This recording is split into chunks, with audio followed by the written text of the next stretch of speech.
আমার স্বরচিত একটি কবিতা আপনাদের পাঠ করে শোনাচ্ছি। কবিতাটির নাম আমার সোনার বাংলা সোনার মাটি। কবি দিলীপ কুমার মণ্ডল।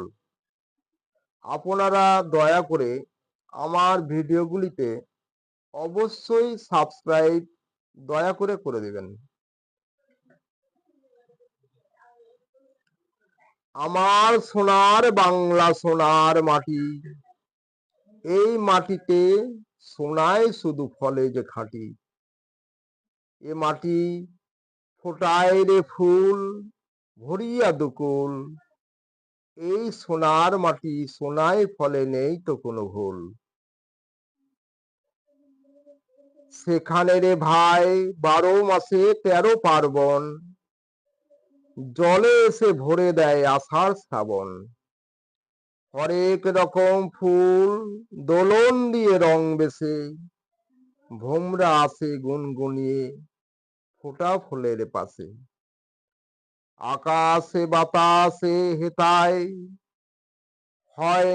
হয় রে কত রকম চাষ, কিষান কিষানি কত লোকে হায় রে সেথা বাস।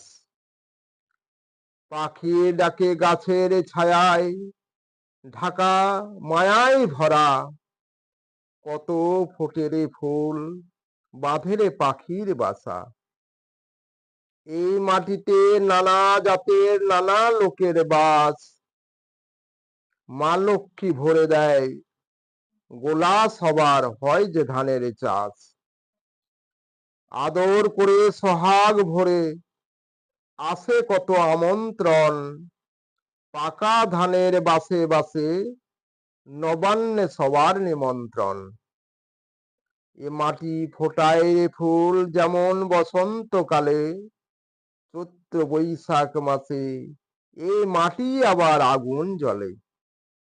এই মাটি এমন খাঁটি অসময়ে বজ্র জ্বলে, এ মাটি যেমন কমল তেমন কঠিন জাদু জানে। অনাদি অতীত অনন্তকাল কত যুগই গলে, এ মাটি সোনার মাটি, এই মাটিতে সোনায় শুধু ফলে।